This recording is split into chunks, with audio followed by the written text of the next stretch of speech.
반갑습니다. 오늘은 보물에 대해서 어, 나눠보고 싶습니다. 보물. 성경은 이 보물에 대해서, 보화에 대해서 말씀하시는데, 음, 여러분에게는 어떤 보화가 있습니까?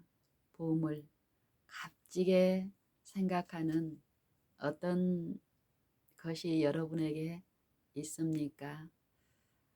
보물, 보화.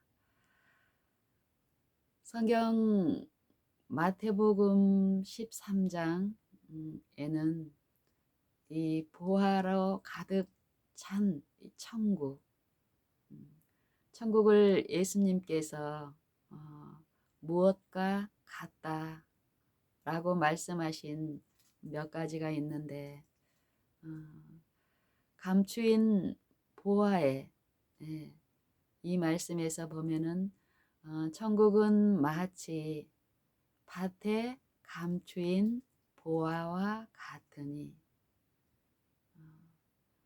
사람이 이를 발견한 후에 숨겨두고 기뻐하여 돌아가서 자기의 모든 소유를 다 팔아 그 밭을 샀느니라. 이런 말씀을 하십니다. 이 사람이 밭에 감추인 보화를 발견하고 그것을 숨겨두고 그리고 기쁜 마음으로 돌아가서 자기 소유를 다 팔아서 그 밭을 샀습니다. 기쁨으로. 그리고 이 사람에게는 또 아직 계속 진행되어야 될 일이 있는데 이 말씀에는 그 부분까지는 표현은 안 됐지만 우리는 그것을 이해할 수 있습니다. 성령은 그것을 지도하시기 때문에요. 여러분이 이런 상황이라면 어떻습니까?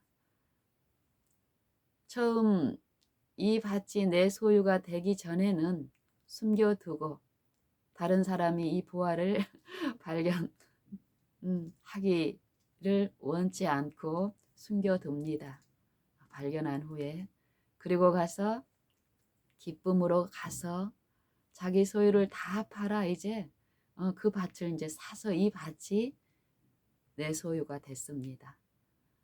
그런데 그 밭에 감추인 그 보화를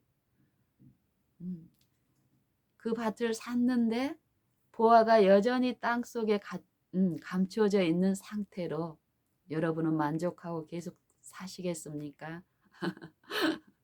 아니면 우리는 어떻게 합니까? 그 밭이 내 소유가 되기 전에 발견했던 표면적으로 이제 발견을 한 거예요. 캐어보지 않았으니 얼마나 많은 것이 들어있는지는 아직 모르지요. 하지만 이 표면만 봐도 자기가 지금까지 가지고 있는 것보다는 훨씬 더 가치가 있다는 것을 이해를 했기 때문에 이 사람은 어떻습니까? 자기가 가지고 있던 전 소유를 기쁨으로 다 팔아버리고 다 팔아서 그 밭을 샀습니다. 그렇다면 이 사람은 정상적인 정신이 있는 사람이라면 이제 그 보화를 자기 밭이 된 그 자기 소유가 된 그 밭을 이제 마음껏 여기저기 샅샅이 뒤져서 그 밭에 감추인 보화를 실제로 캐내는 일을 할 것입니다. 정상적인 경우와 정상적인 마음을 정신 차린 그 마음이 있는 사람은 분명히 이 일을 할 것입니다. 성경에서 예수님이 이 말씀을 우리에게 주실 때 우리의 삶 속에서 이 일이 있다라는 것이고 그 일이 어떻게 이루어져야 되는지를 성경 여기저기에서는 말씀하십니다. 하나님의 일은 또 하나님이 보내신 예수 그리스도의 일은 잃은 자를 찾아 구원하시는 일이라고 말씀하십니다. 성경은 잃은 자를 찾아 구원하시는 일이 하나님의 일. 이 일을 또 다른 어떤 성경에서는 요한일서 3장에서는 이렇게 말씀하십니다. 하나님의 아들이 나타나신 것은 하나님이 그의 독생자를 보내셨습니까? 이 세상에서 그의 보내신 자가 하시는 일은 하나님 아버지의 뜻을 행하는 일이 그의 보내신 자의 일인데 그 일은 마귀의 일을 멸하는 것이 예수 그리스도 우리의 구주의 일이라고 합니다. 마귀의 일은 또 어디에서 있습니까? 무엇입니까? 죄, 불법을 죄라고 하는데 같은 요한일서 3장 4절에서는 죄를 짓는 자마다 불법을 행하나니 죄는 곧 불법, 율법을 범하는 것, 말씀을 순종하지 않는 것이 죄라고 성경은 우리에게 말씀하십니다. 그렇다면 요 하나님의 말씀을 범한 죄인들, 그 잃은 자를 찾아서 그냥 그 잃은 자를 찾는 발견만 하는 것이 아니라 그 잃은 자가 잃어버리게 된 이유가 분명히 있죠. 잃어버린 바 된 상태에 빠진 것은 요 죄를 범함으로써 하나님의 생명에서 잃어버린 바 됐습니다. 끊긴 바 된 우리를 다시 찾아서 구원하신다라는 것은 그 말씀에 순종할 수 있는 상태로 회복하시는 일이 하나님의 일이라는 것입니다. 그러면은 우리가 요 감추인 보화에서도 말씀하시듯이 우리가 해야 될 마땅한 것이 있는데 요 보화를 발견한 이 밭을 사기 위해서 내가 이전에 가치 있게 생각했던 모든 것을 다 전부입니다. 여기서 보면은 그 일부를 팔아서 그 밭을 사는 게 아니라 이 감추인 보화가 그러니까 이 보화가 감추어진 그 밭을 살기 위한 대가는 그 밭을 소유하고 싶은 그 사람이 그때까지 가졌던 모든 소유를 다 파는 것입니다. 다 팔아서 그 밭을 샀고 이 사람은 지금까지 가지고 있던 것들을 다 팔았으니까 어떻습니까? 이 밭의 보화를 캐어서 그 가치로 사는 일이 시작되기 전에는 이제 먹고 마시고 즐기고 할 것이 이제 없어요. 그렇죠. 그래서 이 사람은 이제 열심히 그 밭을 사차치 찾아서 발견하고 파고 깊이 파고 해서 그 감추인 보화를 캐어내어야 합니다. 이것을 하나님의 일이라고 할 수 있겠습니까? 처음부터 기쁨으로 발견하는 것도 하나님이 하게 하시고 또 그것을 막 내 것이 되기도 전에 다른 사람들한테 공표하고 소문내는 일을 그 일을 하게 하지 않고 요 은밀히 그 일을 하게 하시는 분도 하나님이 그 일을 실제의 이 영적인 부분에서는 지도하시는 분이십니다. 그리고 그 마음의 기쁨도 주시고, 그리고 이전에 가치 있다고 생각하는 모든 것을 내어버리는 이것도 기쁨으로 하게 하시는 분. 그리고 또 그 밭을 사고, 또 내 소유가 된 이 밭의 그 부활을 또 기쁨으로 캐어내는 일도 누가 합니까? 하나님이 지도하시는 가운데, 물론 표면적으로는 내가 하지만 성경에서 이 하나님의 일에 대한 요 부분은 하나님이 하신다고 얘기하시고, 또 거기에 연합되어서 분명히 우리가 거기에 동참하는 요 부분의 일도 분명히 요구되는데, 이 일을 또 성경에서는 하나님이 실제로 행하시는 그 일에 우리가 있기 위해서 내게 요구되는 하나님의 일을 성경에서는 말씀하시는데, 요한복음 6장에 분명히 우리에게 말씀하십니다. 감추인 보화를 요한복음 6장에서는 구체적으로 성경의 말씀, 또 그 말씀은 누구를 계시하시는 것입니까? 하나님과 그의 독생자에 대한 계시인데, 생명의 떡, 말씀 곧 예수 그리스도를 이 보아라고 말씀합니다. 예수 그리스도가 우리의 생명의 실제의 떡인데, 그 떡이 우리에게 어떻게 주어졌는가? 말씀으로 주어졌습니다. 이 말씀을 연구하고 살피고 내 삶에서 먹고 또 얻는 그 기쁨에 대해서 성경은 말씀하시는데, 그 능력과 그 풍성함이 어떤 것인가를 우리의 삶에서 실제로 체험적으로 누리게 하시는 이 하나님의 일이 무엇인가? 요한복음 6장 29절에는 이렇게 말씀하십니다. 예수님을 찾는 수많은 무리들, 그들이 예수님께 나아서 이것저것 듣기를 원하고 그런 마음으로 온 그들에게 예수님은 이런 말씀을 하십니다.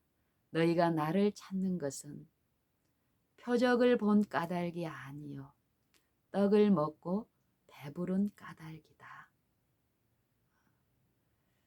떡을 먹고 배부른 까닭이다. 표적을 본 까닭이 아니다. 감추인 보화에서도 보면은 이전에 가치 있는 그 소유를 다 팔아서 그래도 아깝지 않고 소유하는 그 감추인 보화에 대한 가치를 성령은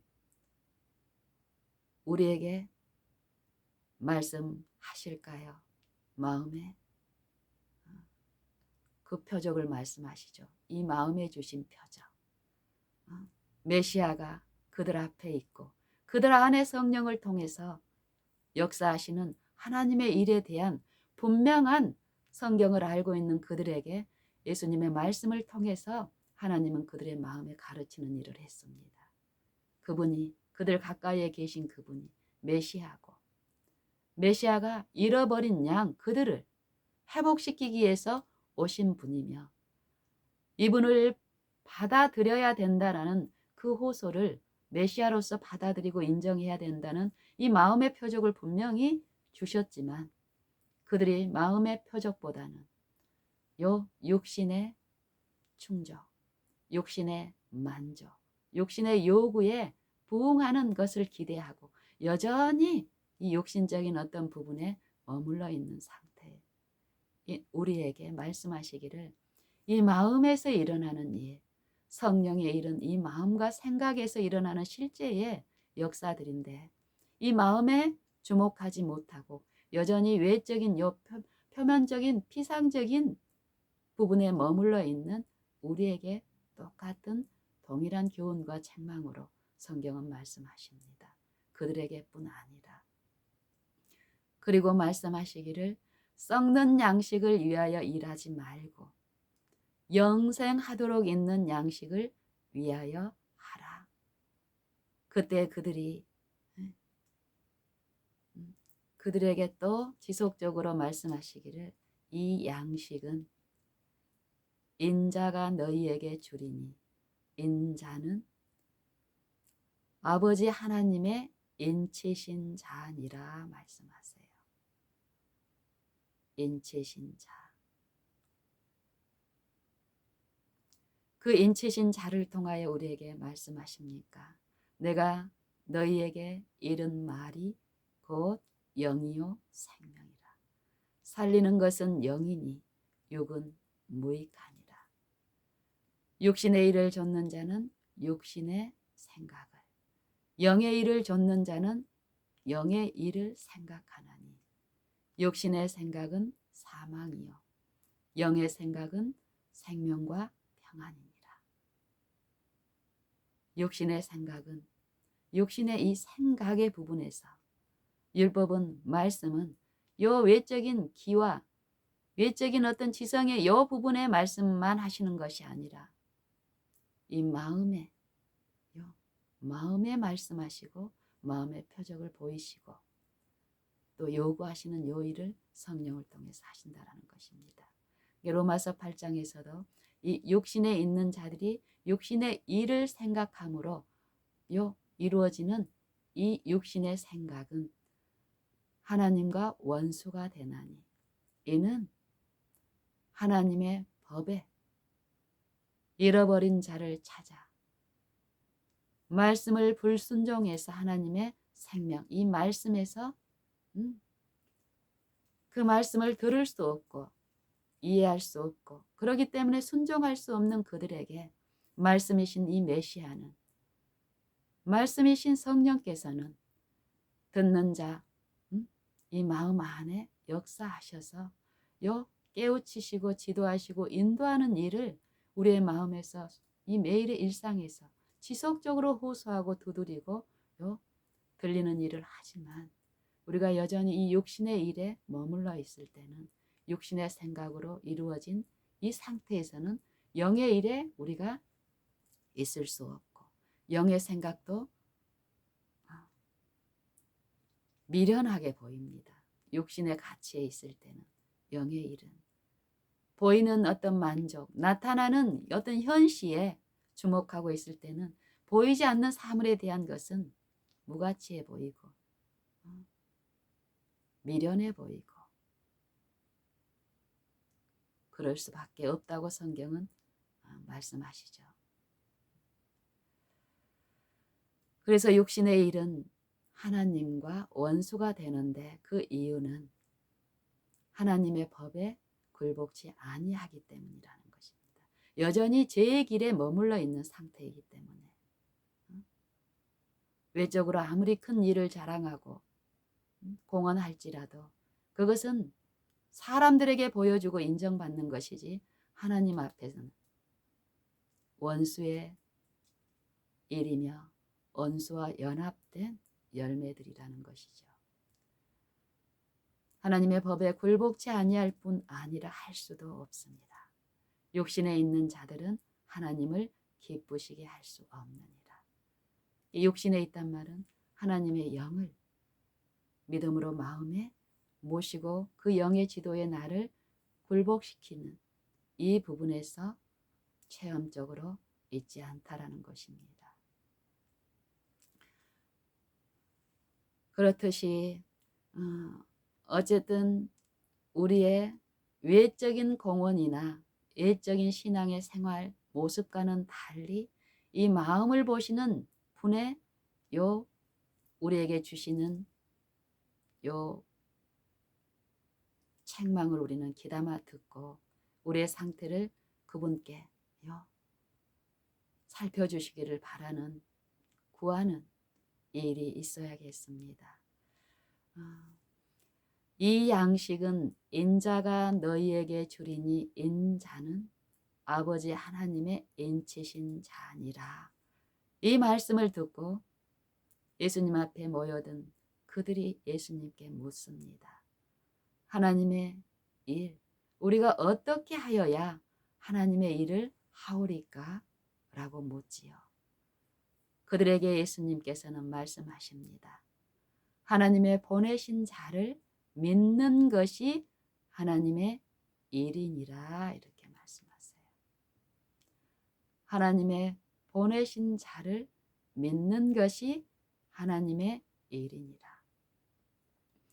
분명히 하나님의 일은 하나님이 행하시는데 그분의 독생자 보내신 우리의 메시아를 통해서 우리 안에서 행하시는 이는 하나님이신데 보이지 않게 행하시는 그 하나님의 일에 우리가 연합되기 위해선 우리에게 요구되는 것이 믿음이라는 것입니다. 그의 보내신 자를 믿는 것이 하나님의 일이니라.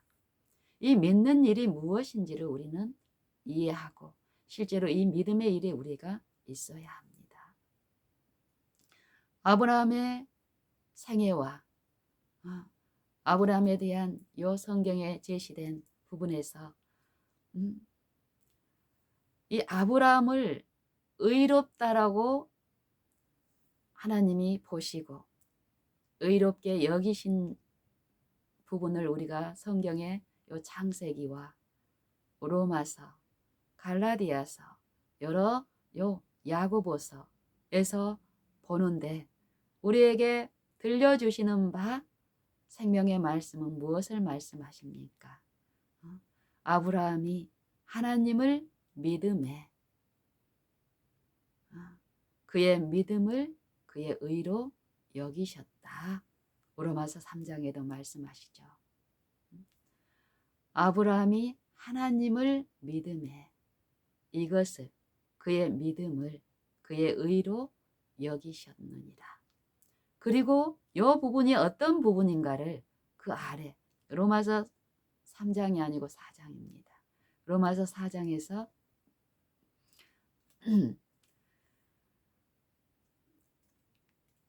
이 믿음의 일이 우리가 믿을 때 하나님의 은혜의 일이 어떻게 우리 마음 안에서 이루어지고 실제 우리의 품성에 우리의 생애에 나타나는지를 성경은 말씀하십니다. 요 로마서 4장에서도 아브라함이 하나님을 믿었는데 그 믿음을 믿을 때 그 믿음을 의로 여기셨는데 이것에 대한 구체적인 우리에게 적용되는 요 교훈의 말씀을 이렇게 합니다. 일하는 사람에게는 일하는 사람에게는 그 싹을 빚으로 여기거니와 은혜로 여기지 아니하고 빚으로 여기거니와. 은혜라는 것은 무엇입니까? 받을 자격이 없는 사람에게 베푸는 요 후한대접, 사랑을 자격이 있는 사람에게 베푸는 것은 은혜가 될 수가 없습니다. 전혀 받을 자격이 없는 자에게 선대하시고 후하게 대접하는 사랑을 하나님은 성경에서 은혜라고 말씀하십니다. 이 죄인들, 잃어버린 자, 하나님의 원수와 연합돼서 하나님을 대적하던 우리를 하나님은 구원을 하시는데 어떻게 구원하십니까? 사랑으로. 자격이 없는 우리를 선대하시고 후하게 공급하시는 사랑으로 구원을 베푸시는 분이라고 성경은 우리에게 말씀하십니다. 로마서 4장에서도 일하는 자에게는 그 싹을 은혜로 여기지 아니하고 빚으로 여기거니와 일을 아니할지라도 경건치 아니한 자를 의롭다 하시는 이를 믿는 자에게는 그의 믿음을 의로 여기시나니. 그러면 그 전에 아브라함의 일로 아브라함이 하나님을 믿으니 이것을 그의 의로 여기셨다 할 때 아브라함이 하나님을 믿는 것도 그 아랫절에서 말씀하신 것처럼 그렇게 믿었다는 것이죠. 이 부분이 우리의 생애에 이해되고 이루어져야 될 부분이라는 것이죠. 우리가 하나님을 섬기고 하나님의 사업을 한다라고 많은 곳에서 많은 사람들의 입을 통해서 실제 본인들의 어떤 체험을 통해서 우리가 말을 합니다. 그러면 이 성경에서 말씀하시는 그 하나님의 사업에 내가 있는가 이것을 살펴야 되죠. 그리고 그 믿음에 있는가 살펴야 합니다. 분명히 성경은 은혜를 말씀하시고 은혜로 베푸시는 구원, 회복을 말씀하십니다. 이 은혜에 있기 위해서는 우리에게 요구되는 것이 무엇입니까? 우리의 상태, 태도가 분명히 있습니다. 우리가 그 은혜를 받을 자격이 있는 자인가?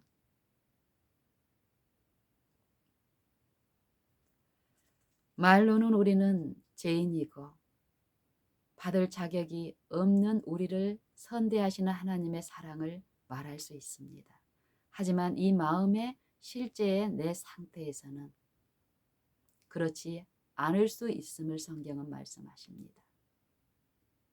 분명히 이 일은 있고 이 일에서 우리가 실제 하나님의 은혜를 통해서 우리를 의롭다 하시는 하나님의 그 일, 그 말씀이 우리 마음에 항구적으로 계심으로써 그 말씀이 나를 지배하시고 지도하시고 그 말씀이 말씀하시는 그 말씀을 듣고 말씀이 주시는 그 말씀을 내가 듣고 들음으로 믿음이 우리에게 있게 되는데 그 믿음을 이 말씀께 둠으로써 이 말씀이신 메시아가 내 안에서 실제 당신의 일을 내 품성의 결함과 내가 하나님께 잃어버린 바 된 그 지점의 모든 일들을 내 형편을 이해하시고 채울하신 분으로서 내가 감당할 만한 그런 일들로서 실제의 삶 속에서 실제로 우리를 지도하시는 선생님으로서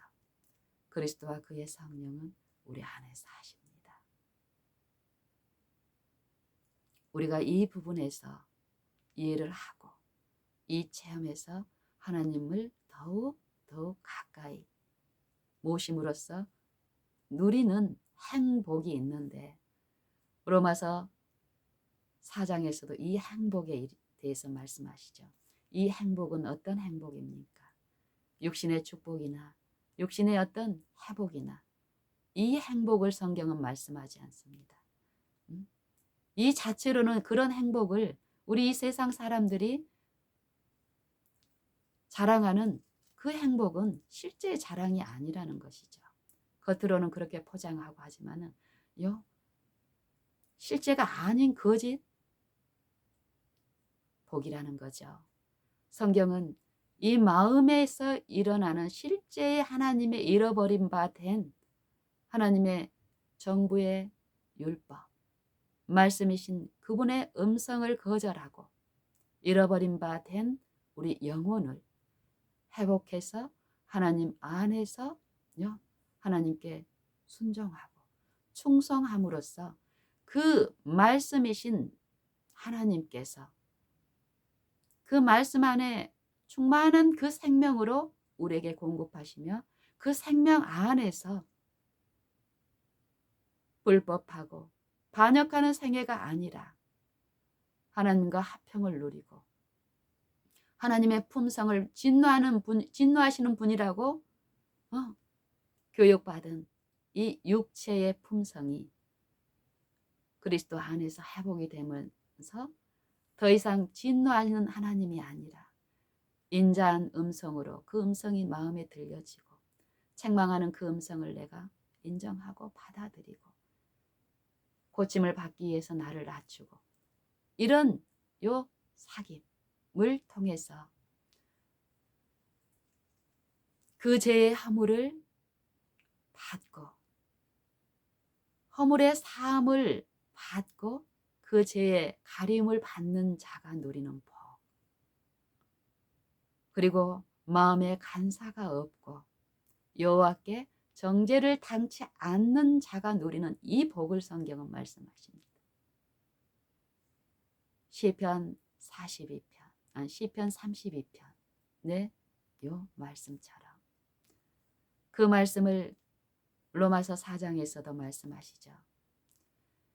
이런 것이 없이 하나님께 의로 여기심을 받는 자의 행복에 대해서 다윗의 말한 바,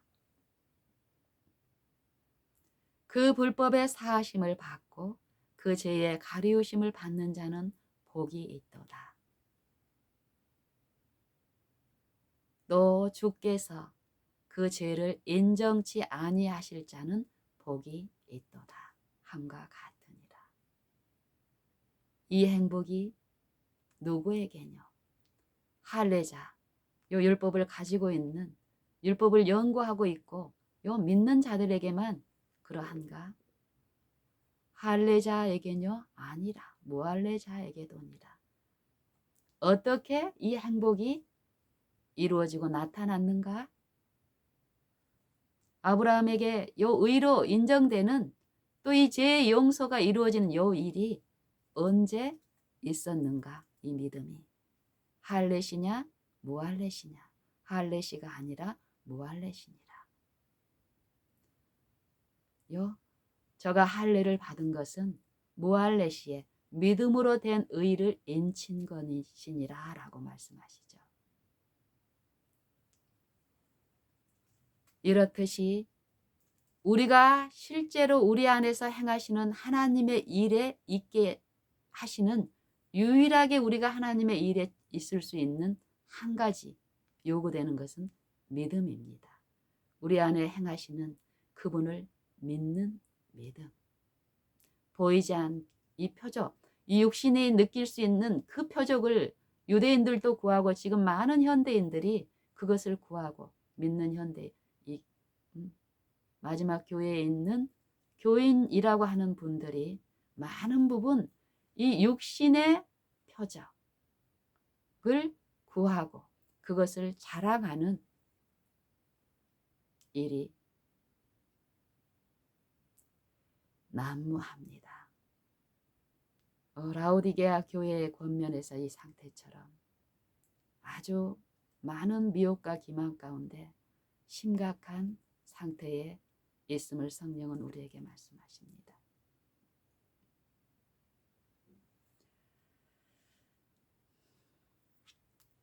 마음의 표적을 성경은 주시고 그 표적을 듣고 받아들이고 주시는 분께 나를 낮추고 믿음으로 그 음성을 모시는 그들의 생애에 그 음성은 지도하시는 일을 하시는데 이 일이 어떻게 이루어지는지 이 시간 한번 살펴보겠습니다.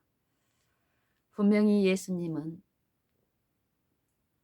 그의 보내신 자를 믿는 것이 하나님의 일이니라 말씀하십니다. 그러니까 너희가 믿음에 있는가? 이 믿음에. 너희 믿음을 시험하고 확증하라. 이 믿음이 어떤 믿음이냐면은 고린도후서 13장 5절의 말씀처럼 예수 그리스도께서 너희의 메시아가, 나의 메시아가 내 안에, 또 각 사람의 안에 예수 그리스도께서 계시는 것을, 계신 줄을 너희가 스스로 알지 못하느냐? 요 믿음입니다.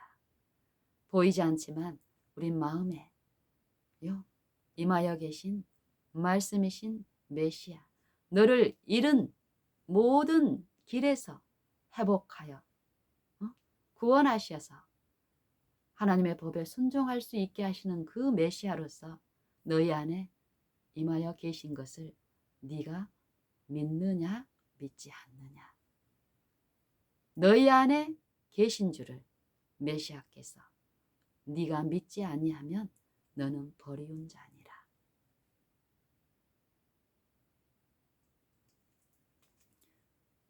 이 믿음에 있는가?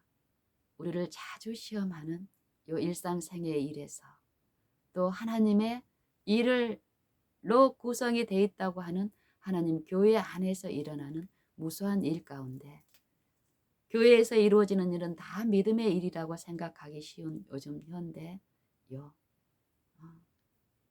신앙인들 가운데서 하나님이 인정하고 하나님의 일의 체험적인 증거를 받고 가는 이 믿음은 어떻게 구별되고 또 어떻게 그 일이 있고 없고 하는지 성경은 또한 말씀하십니다. 누가복음 10장을 한번 보십시다.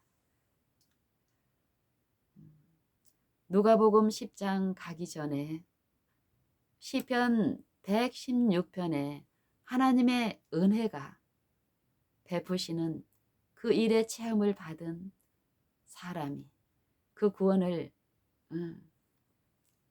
실제의 그 체험을 노래하는 시편 중에 이제 116편이 있습니다.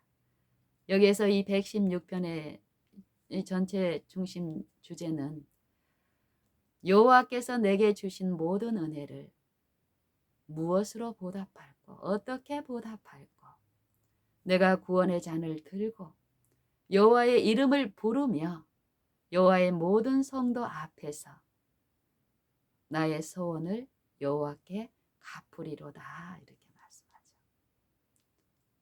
우리가 여호와께서 내게 베푸신 그 은혜를 그 사랑을 이제 받았으니까 내 힘으로 이제 내가 가진 어떤 것으로 돌려드린다.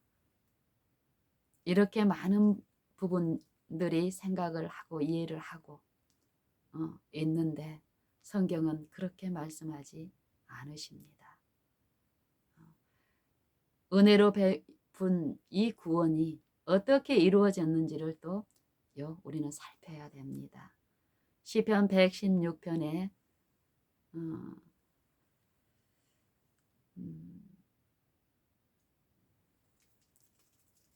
6절에 보면은 6절 전에 여호와는 은혜로우시며 의로우시며 우리 하나님은 자비하시도다 말씀하십니다. 이것을 성경의 모든 말씀은 예수님을 증거하시는 살아있는 말씀이라고 말씀하시죠. 그래서 우리가 영생을 얻기 위해서는 보이지 않는 하나님을 우리는 볼 수 없기 때문에 말씀을 통해서 하나님의 음성을 듣고 하나님의 교훈을 받고 또 그 말씀이 주시는 능력 안에서 우리는 이 말씀을 순종할 수 있는 의로움에 참여하는 일도 믿음으로 이 말씀을 듣고 믿음으로 그 일이 나타난다고 성경은 말씀하십니다. 이거 여기에서도 그 부분을 여호와는 은혜로우시며 의로우시며 우리 하나님은 자비하시도다. 어떻게 해요? 여호와께서는 어리석은 자를 보존하시나니 내가 낮게 될 때에 나를 구원하셨도다. 내 영혼아 네 평안함에 돌아갈지어다. 그리고 그 다음에 무엇이라 말씀하십니까? 여호와께서 너를 후대하심이니라. 후하게 은혜를 그 사랑으로 너를 네가 받을 자격이 있어서가 아니라 단지 내게 요 믿음은 무엇을 하나님의 음성은 내게 무엇을 요구하십니까? 그 음성 앞에 그 무한하신 지혜와 능력 앞에 나를 낮추는 것입니다. 믿음이 말씀이 그 일을 하실 때 이 믿음은 나를 낮추고 내 그동안 가치 있다라는 것을 뽐내고 그것으로 하나님을 잘 섬겨보려고 하는 것이 아니라 그것의 무가치함을 분명히 제시하는 이 표적이 내 마음에 있을 때 나를 송두리째 다 주님께 드려버리고 나를 그 음성에 보이지 않는 그 하나님의 면전에 내가 나를 낮추는 것. 그때 하나님의 은혜와 그 의로우심과 그 자비는 우리에게 나타나게 역사하신다라는 것이죠. 이 부분을 가지고 우리가 누가복음 10장으로 가서 우리가 또 살펴보십시다.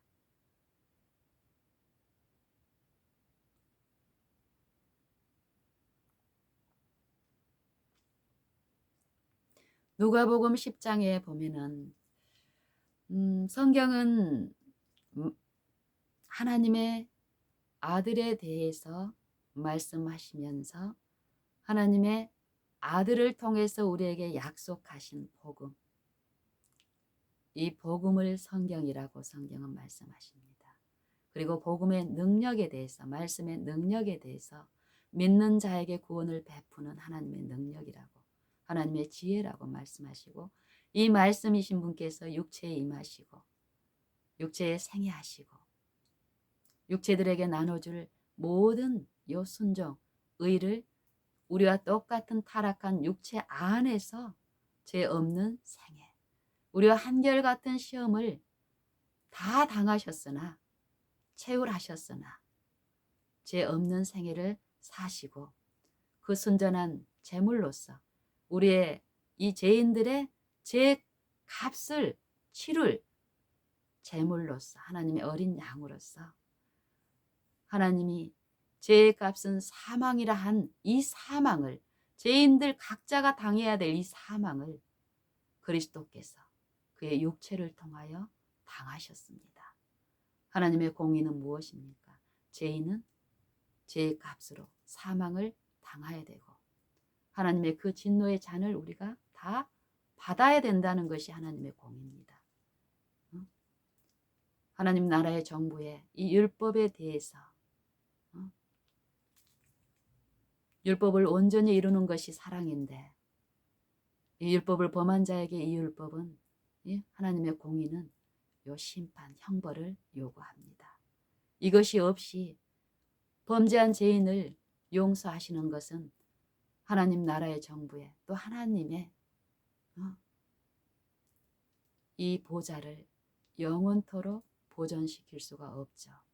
하나님은 의로우시고 정직하신 분인데 요 말씀에서는 말씀을 순종하지 않은 자들은 요 심판을 받고 요 형벌을 당한다, 영멸한다고 돼 있는데 그것 없이 죄인들을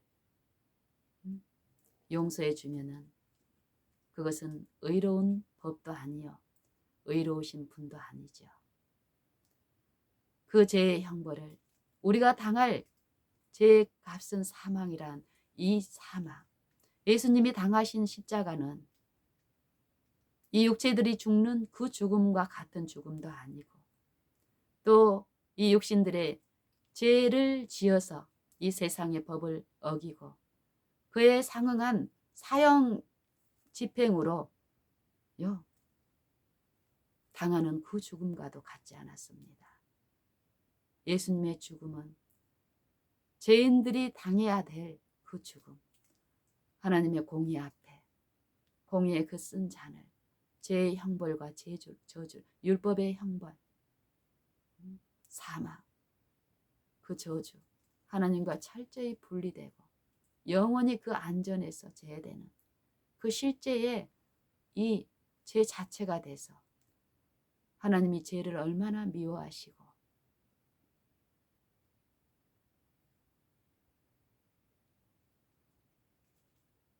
어떤 사소한 죄 하나만으로도 하나님 앞에서 안전할 수 없고 하나님이 주시는 그 무한한 사랑과 은혜에 우리가 참여할 수 없는 그 두려운 형벌을 예수님은 나와 여러분을 위하여 친히 당하시고 마셨습니다.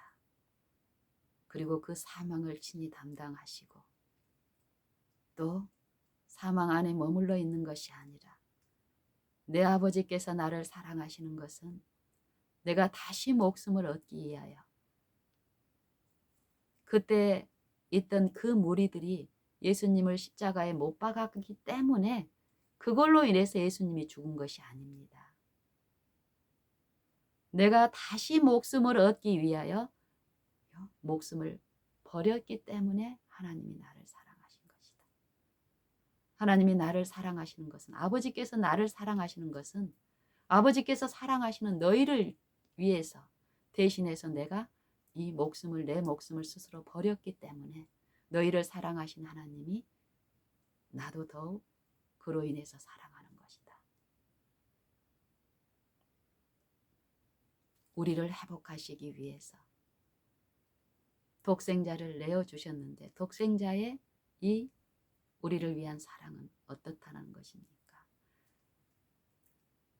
그때의 유대 민족들이 십자가에 이 로마의 군병들을 통해서 못 박힌 그것이, 그 고통이, 그 행위가 예수님을 죽게 한 것이 아니라 요 죄인들의 죄값을, 하나님의 나라의 정부의 율법을 범한 그 죄의 값을 아버지 앞에서 아버지께로부터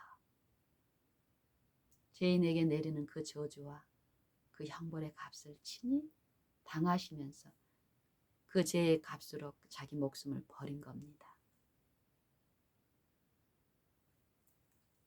이를 내게서 빼앗는 자가 있는 것이 아니라 나는 버릴 권세도 있고 다시 취할 권세도 있으니 이 계명은, 이 말씀은 아버지께로, 내 아버지께로 내가 받은 것이라. 그리고 이 계명을 우리에게 주셨습니까? 이 말씀을. 그런데 우리가 이 말씀을 어떻게 취급하는가? 이 말씀의 능력을 어떻게 내가 이해하고 있는가? 또 사용하고 있는가? 그 시험이 오늘 우리 생애에 있습니다. 이 일에 대해서 성경의 누가복음 10장은 우리에게 자세히 말씀하시며 가르치십니다. 성경에서는 영생을 말씀하시고 영생은 유일하신 참 하나님과 그의 보내신 자 예수 그리스도를 아는 것이라고 말씀하십니다. 아는 것. 하나님을 아는 교육이 분명히 우리에게 필요한데 그 교육 또한 믿음으로 이루어진다라는 것이죠. 이 아는 일이 어떻게 이루어지는지, 내가 안다고 하고 만약에 나를 내가 높이는 상태에 있는 사람들은 하나님이 주시는 이 교육을 달갑게 생각지 않을 것입니다. 이 마음의 부분에서 내가 하나님 앞에 실제로 어리석은 자임을 인정하고 그 문 앞에 나를 낮추는 이 성령의 요 권고와 인도하심이 있는데 그 일에 있는 자들과 말로는 그렇게 공언하지만 그 상태에 있지 않고 자기의 어떤 것을 자랑하고 높이는 그 상태를 성경에서는 말씀하시고 책망하시고 그 부분을 지도하시는 인자하신 아버지의 음성입니다. 우리가 개인적으로 그런 음성을 듣기를 간구하고 낮출 때에 우리 마음에 나타내시는 성령의 지도는 이 일에 우리가 있게 하실 것입니다. 누가복음 10장 21절부터 한번 보겠습니다.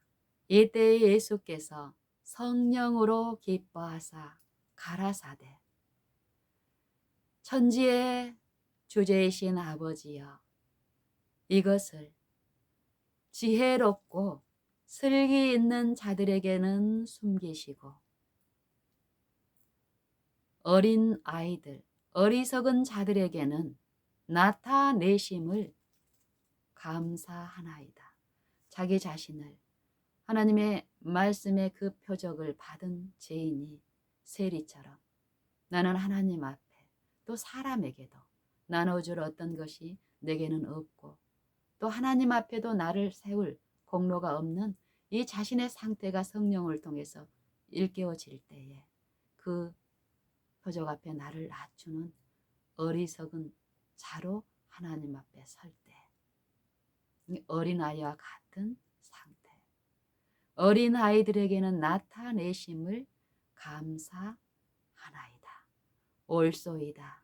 이것이 아버지의 뜻이니이다.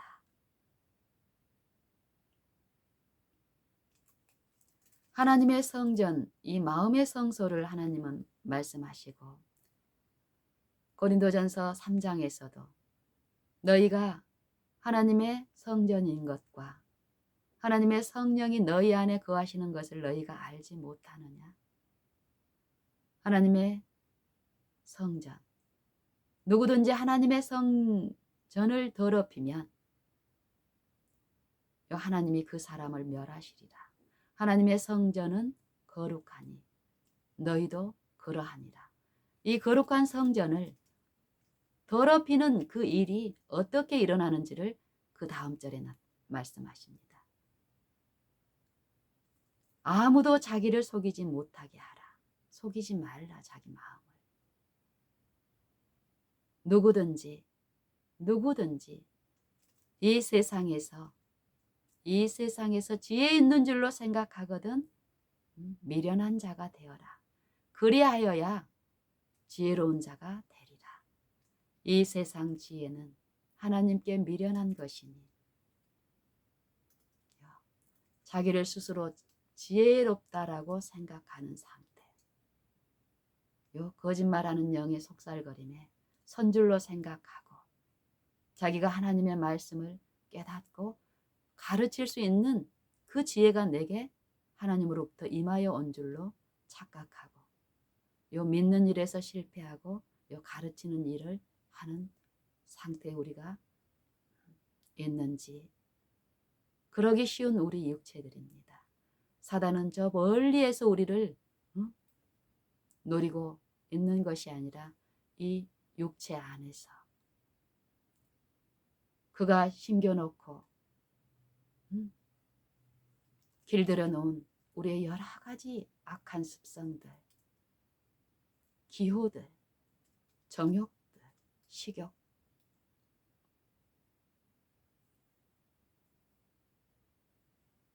우리의 교만함, 자부심, 침착하지 못한 우리의 품성들, 자랑하기 좋아하는 우리의 품성들, 그런 연약한 이런 것들을 통해서 우리를 이미 지배하고 있는 이 육체 안에 이 싸움은 있습니다. 하나님의 요 말씀에 요 선한 체험을 가지고 있는 그들에게 사단은 지속적으로 유혹하고 시험하고 해서 끊임없이 하나님을 바라야 될 이 육체의 연약함을 인식하는 데서 실패한 그들을 통해서 거점을 확보하고 그들의 가마를 통해서 다른 사람들을 멸망으로 타락시키는 그 일을 지금 하고 있습니다.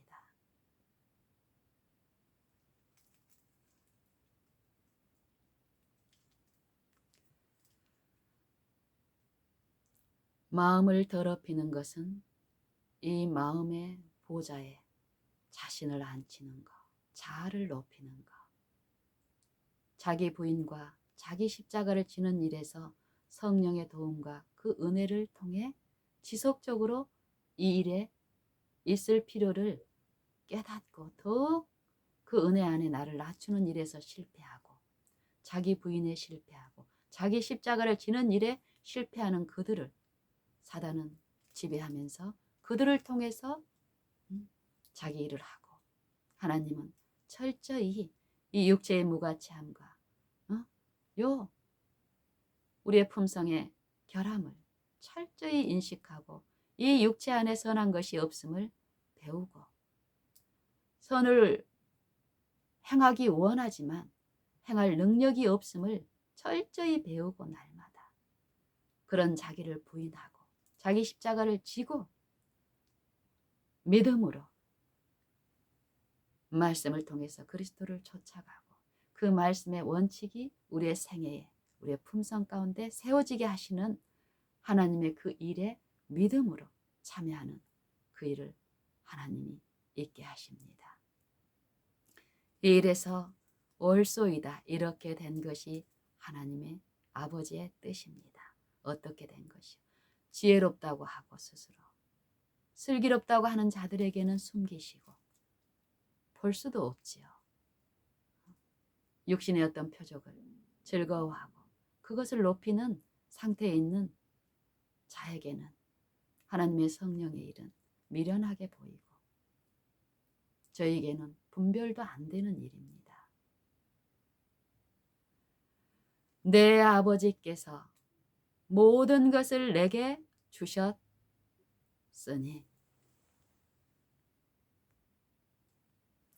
내 아버지께서 모든 것을 내게 주셨으니 아버지 외에는 아들을 아는 자가 없고 영생은 곧 유일하신 참 하나님과 그의 보내신 자 예수 그리스도를 아는 것이니이다. 내 아버지께서 모든 것을 내게 주셨으니 아버지 외에는 아들을 아는 자가 없고 또 아들과 또 아들의 소원대로 계시를 받는 자 외에는 아버지를 아는 자가 없나이다 하시고 여기까지 읽고 그 다음에 25절부터 우리가 또 계속해서 살펴봅시다. 25절을 살피기 전에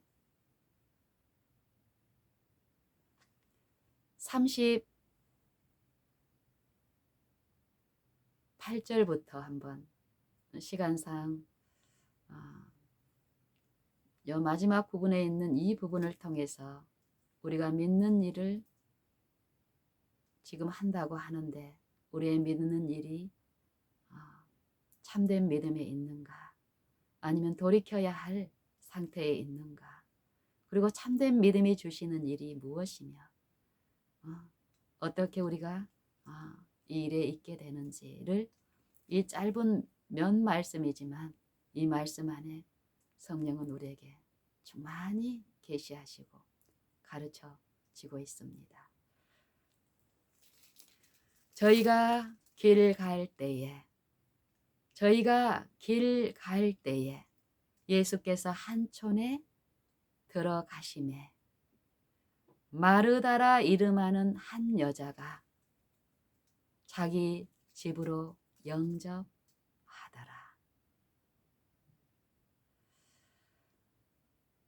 요한복음 1장에 보면은 우리가 하나님의 자녀가 되는 권세를 주시는데 어떤 통로를 통해서 주시는지를 요한복음 1장 13절에 이렇게 말씀하십니다.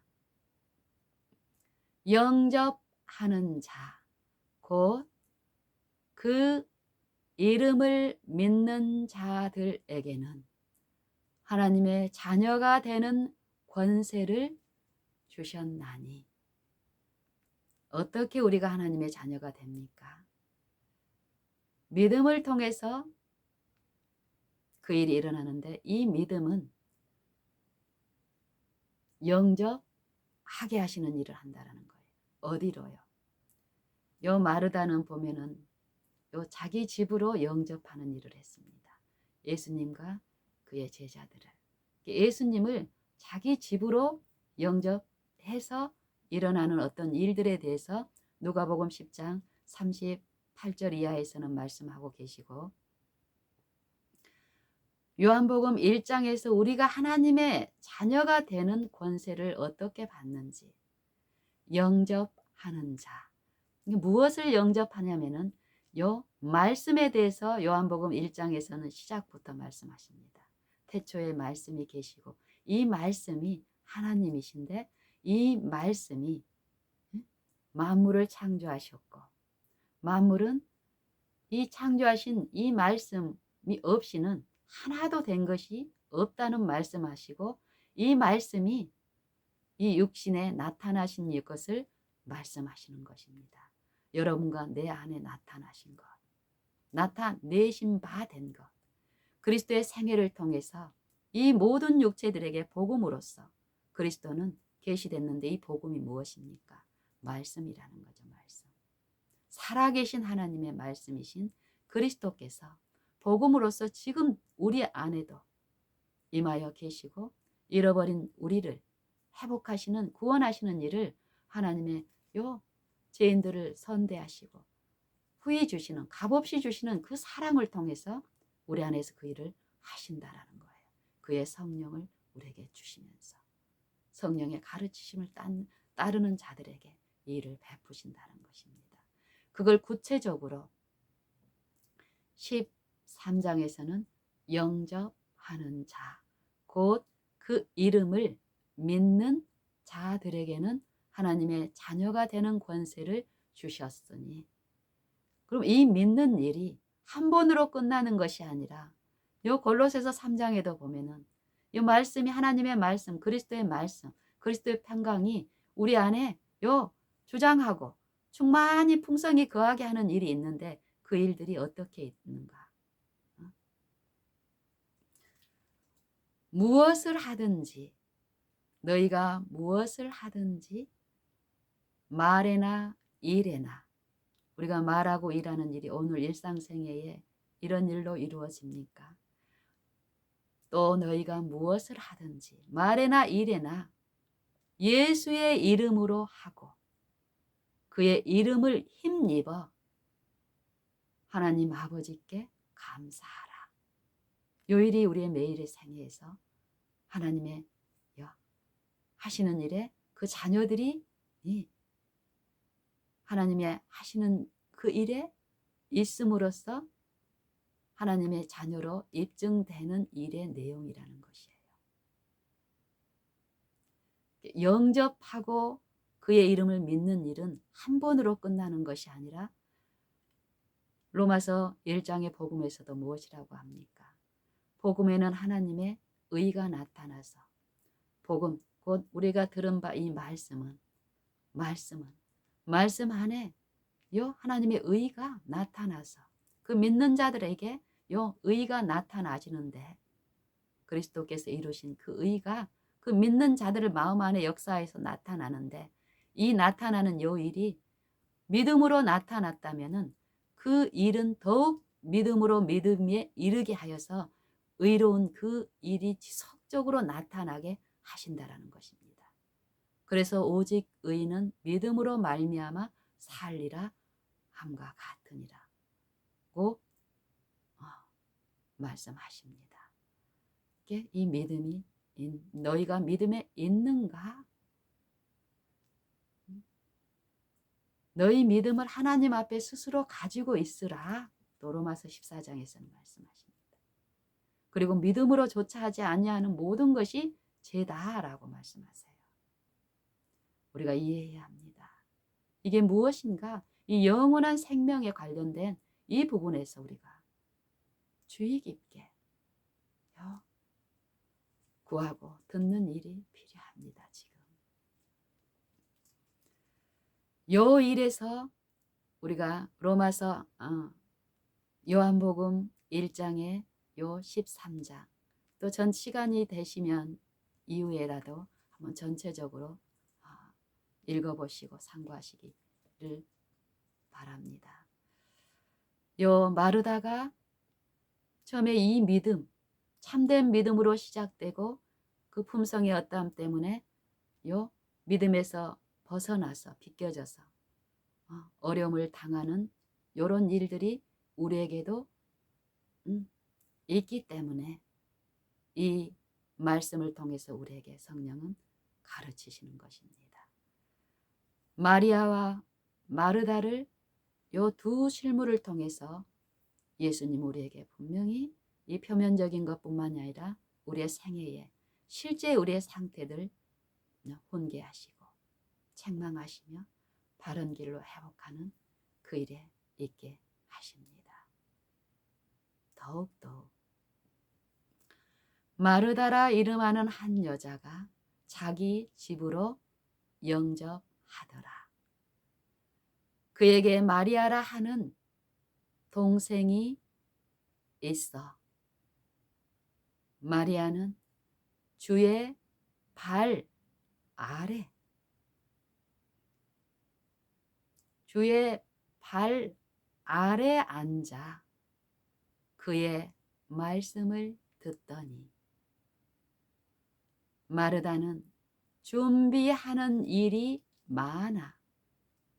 준비하는 일이 많아 마음이 분주한지라. 마음의 성령을 모시고 지속적으로 성령께 나를 굴복시키고 성령의 제어에 내가 의존되어 이끌려가는 이 마음의 일에서 돌이켜서 드러난 외적인 요 일, 자기 힘으로 할 수 있는 그 일로 통해서 예수님을 섬기려고 할 때에 우리가 당하는 어려움, 손실, 실패를 이 말씀을 통해서 우리는 들을 수 있고 들어야 합니다. 우리의 품성의 결함 가운데 마르다와 같은 그 입장에서 어려움을 당할 때가 너무나 흔하고 익숙하기 때문에 성령은 이 말씀을 통해서 우리에게 비추시는 일을 하시는 것입니다. 마르다는 준비하는 일이 많아 마음이 분주한지라. 이럴 때 우리 어떻습니까? 마음의 분주함을 제시하는 것은 분주한지도 모르고 이 외적인 일에 휘말려 가는 게 하시는 것이 아니라 성령은 말할 수 없는 탄식으로 우리를 위하여 친히 간구하시기 때문에요. 우리 안에서 마르다에게도 그 일을 했습니까? 그럴 때 우리는 어떻게 합니까? 예수님께 기도하게 되죠. 마르다도 마찬가지입니다. 예수님께 나아가 가로되 주여 내 동생이 요 기도의 내용을 우리가 주의 있게 주목해야 됩니다. 내가 드리는 기도와 어떠한지 예수님께 나아서 구하기를 마르다는 주여 저기 저 내 동생이 저 형제가 저 자매가 세상에 어떤 가치 있는 어떤 그것이 주여 저 내 동생이 나 혼자 일하게 두는 것을 생각지 아니하시나이까. 이게 표면적으로 보면은 어떻습니까? 기도에 합당하게 보이죠. 하지만 이 속에는 비난과 참소와 이런 정신에 있는 그 상태를 성령은 말씀하십니다. 우리에게 이런 기도를 하라고 예수님은 가르치시지 않았죠.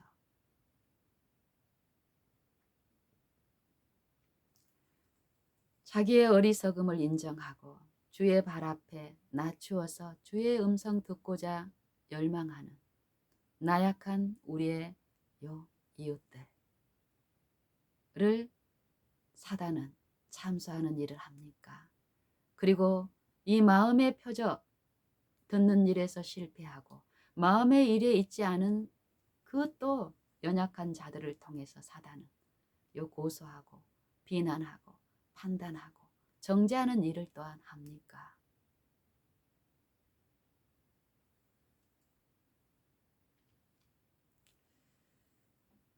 마리다는 지금 예수님을 섬기는 일에 자기가 어떤 것을 할 수 있다고 자기를 지혜롭고 슬기 있는 자들의 대열에 넣고 예수님을 섬기려고 하다가 이제 당하는 어려움 가운데 예수님께 나아가서 내가 예수님을 섬기기 위해서 이런 사업을 하고 있는데 이 사업을 도울 수 있는 저 사람이 저기 있는데 저들을 명해서 나를 도우라고 하십시오 하고 예수님 발 앞에 자기를 낮추는 것이 아니라 예수님을 부리는 것입니다. 그리고 예수님을 책망하는 것입니다. 나 혼자 이렇게 고생하는 것을 예수님 돌아보지 아니하십니까? 예수님 뭘 하고 계십니까? 사단의 그 일에 내가 있게 되는 것이죠. 성령은 우리가 낮출 때에 우리 마음에 우리의 품성에 요 동기의 이 부분까지 드러내서 보여주시기 때문에 우리의 죄를 우리가 보게 될 때, 실상을 보게 될 때 우리는 그 죄를 버리고 그리고 그 무가치함을 인정하고 능력 있는 그분을 요 붙잡고 부르고 메어 달리고 그리고 요 믿음을 통해서 그 능력에 있게 하는 거기까지 우리는 갈 수 있게 되는 것입니다. 하지만 요 일을 성령을 통해서 하지 않게 될 때는 피상적인 요 일에서 끊임없이 비방하고 판단하고 또 인간의 어떤 부분을 높이고 그것을 돕는 그들을 같이 높여주고 또 당을 지어서 또 연합해서 하나님의 어떤 사업을 한다라고 하지만 그 일들은 표면적인 부분은 하나님의 일을 하고 예수님을 영접하고 예수님을 섬기는 사업인 것 같지만 내면의 그 마음의 일에서는 분주함, 많은 근심으로써 염려하고 평안이 없는 삶의 상태입니다. 나 혼자 일하게 두는 것을 생각지 아니하시나이까 저를 명하여 나를 도우라 하소서. 주께서 대답하여 가라사대 마르다야 마르다야 네가 많은 일로 분주하여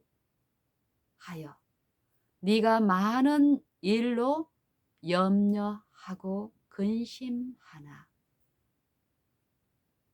우리가 그 일을 감당할 능력으로 감당할 방법이 있어서 어떤 일을 해결할 때는 이 어떤 일을 처리할 때는 마음에 근심이 있습니까 없습니까? 쉽게 그 일을 할 수 있죠. 가볍게. 하지만 내 안에 뭔가가 있다고 생각하고 했는데 어려움이 나타나는 것은 어떤 것입니까? 내 안에 그 능력이 없다는 것이죠. 그리고 그걸 해결할 수 있는 지혜도 없기 때문에 그 일을 지속하고 머물고 있으면 어떻습니까?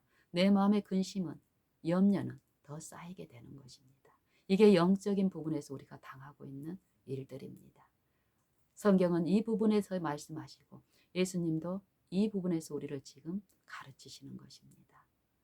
단순히 마르다와 마리아의 경험에 국한된 것이 아니라 이 성경은 각자의 자기를, 나를 죄에 대해서, 의에 대해서, 심판에 대해서 책망하시고 가르치시는 권고의 말씀이기 때문에 이 각자들이 내가 들어야 할 말씀입니다.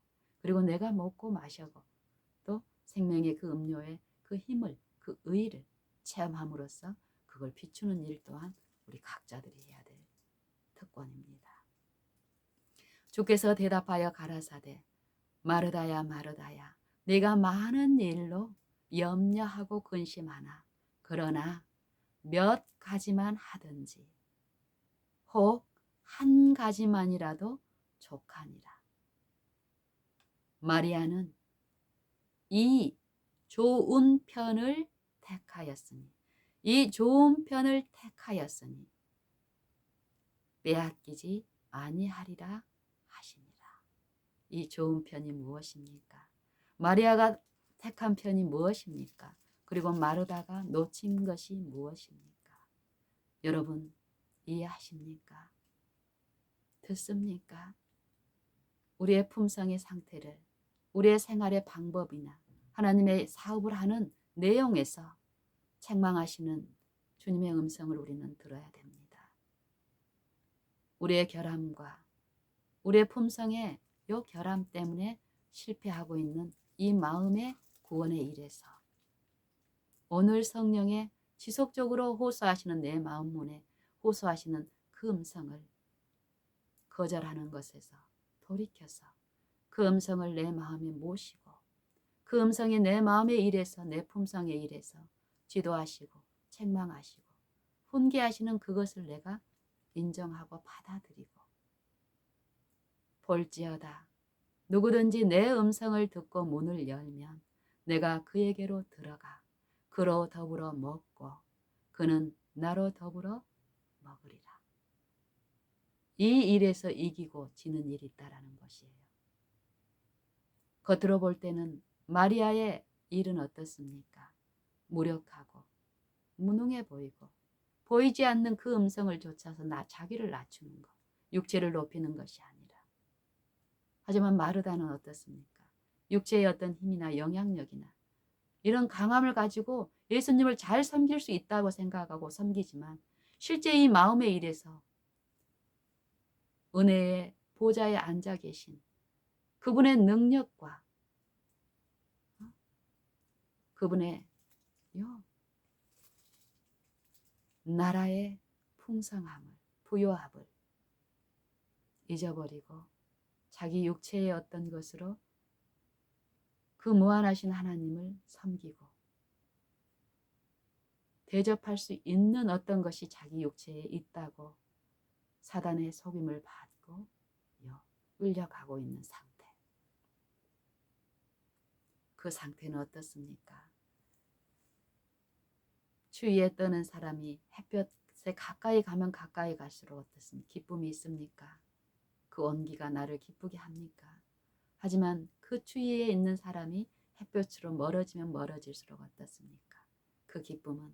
그 기쁨에 있게 하는 그 온기는 내 것에서 점점점 멀어지기 때문에 내 기쁨은 처음과 달리 소멸되고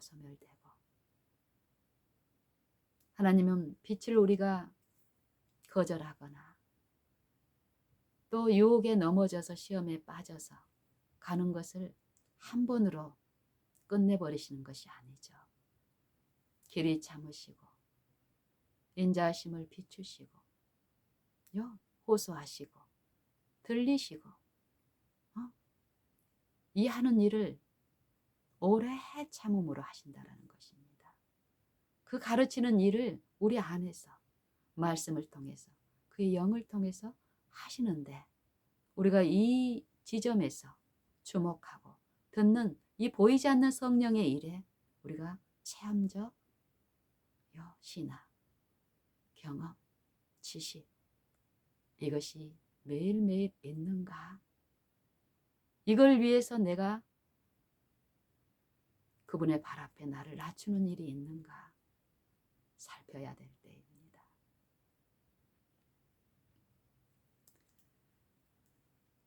하나님의 일은 하나님의 보내신 자를 믿는 것이니라.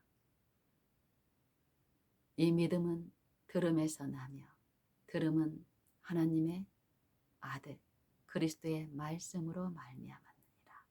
이 말씀이 복음의 능력은 이 말씀을 믿고 그 말씀께 나를 낮추는 그 사람을 구원하시는 능력이며 지혜인데 그 말씀이신 분이 육신에 거하셔서 십자가에 못 박히셨습니다.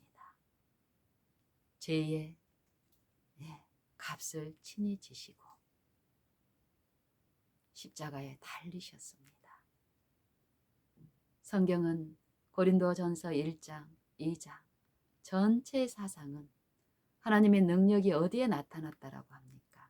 하나님의 은혜와 사랑이, 하나님의 영광이 어디에 나타났다라고 합니까? 십자가에 나타났다고 합니다. 십자가의 도를 우리가 배워야 되고 터득해야 되고 십자가의 도를 우리의 삶의 원칙으로 받아들이고 그 가르침을 내가 줬고 그 가르침에 있을 때에 우리가 누리는 특권, 복음에 참여하는 능력 그것을 성경은 말씀하시는데 이 능력과 이 축복은 세상의 가치가 있는 눈으로 볼 때는 미련해 보이고 부끄럽게 여길 것이고 그러한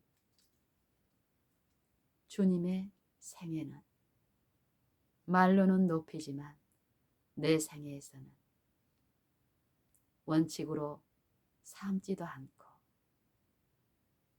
삼을 수도 없는 일입니다. 십자가에 못 박힌 건 육체의 일을 못 박힌 겁니다. 육체가 행하는 모든 죄의 일을, 그런 육체를 높이는 생애를 예수님은 한순간도 살지 않으셨습니다. 육신으로는 죽임을 당하시고 영으로는 다시 살리심을 받으신 우리의 구주께서는 그 일을 왜 하셨느냐 말씀하시기를, 그리스도께서도 한번 죄를 위하여 죽으사 의인으로서 불의한 자를 대신하셨으니 이는 우리를 하나님 앞으로 인도하려 하심이라. 육신으로는 육체로는 죽임을 당하셨으나 영으로는 살리심을 받으셨으니 그가 또한 영으로 옥에 있는 자들에게 전파하시니라. 우리가 옥에 갇혀 있습니까? 이 육체의 감옥에 갇혀 있습니까? 육체에서는 우리가 선을 이루어 보려고 하지만 이루어집니까? 이 육체들에게 말씀이 육신이 되어 전파하시는 일을 하셨습니까? 그 분께서 복음으로써 지금 우리에게 성령을 통해서 그 일을 또 지금 하고 계십니까? 그걸 믿으십니까? 믿는다면 우리는 어때야 됩니까? 우리의 어떠함, 하나님 앞에 내세울 어떤 공로, 할 수 있는 영향력, 내가 배운 어떤 지식, 성경의 가르침을 신뢰하는 그 일에 있을 수 있겠습니까? 보이지 않으나 분명히 내 안에 나를 구원하실 수 있는 그 능력이 말씀으로서 복음으로서 내 안에 계시다라는 것을 내가 믿는다면 그 표적은 분명히 그 능력 아래 나를 마리아처럼 낮추게 하는 그 능력이 될 것이며, 나의 무력함과 어리석음을 인정하고 낮추고 그분의 지혜와 그분의 인자하심을 바라는 내게, 내 생애에 그 바라봄을 통해서 그분이 통치하시는 은혜의 일을, 은혜의 왕국을 내 마음에 이루어 주시면서 그 은혜가 베푸시는 그 사랑을, 그 품성을 바라보고 또 품게 하시는 그 성령의 은혜 안에서 우리는 육체로는 할 수 없는 그 일을 하나님의 영의 지도로 하나님이 우리 육체를 통해서 나타내시는 그리스도를, 메시아를, 그분의 행위를 나타내시는 일에 우리가 있게 될 것입니다.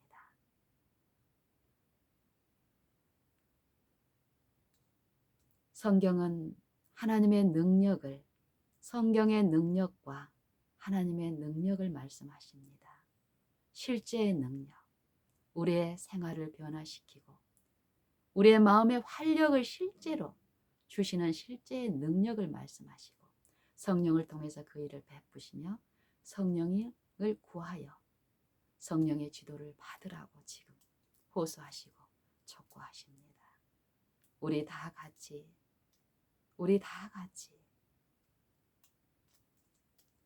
오늘 우리가 묵상하고 연구한 성경의 말씀을 우리의 삶 속에서 하나님의 말씀으로 내가 이해하고 안 그 영역에서만이 아니라 내가 듣지 못하고 보지 못한 그 부분에서 실제로 내게 비춰주시고 들려주시기를 바라는 마음으로 생애의 모든 걸음마다, 관계마다, 일마다 주 예수의 이름을 부르고 그의 이름을 힘입어 하나님 아버지께 감사하는 그 생애로 이루어지게 하십시다. 이 육체의 무가치함을 철저히 그리스도의 십자가에 함께 못 박혀지고 이제 내 안에 내가 사는 것이 아니라 그리스도께서 사신 것이라 이 열매가 실제로 나타나도록 우리를 철저히 그리스도의 십자가에 앞에 낮추고 부르고 앙망하는 일을 더욱 하십시다. 하나님이 그런 영혼들에게, 그런 심령에 분명히 그의 아들의 나타나심을 나타내시기를 기뻐하십니다.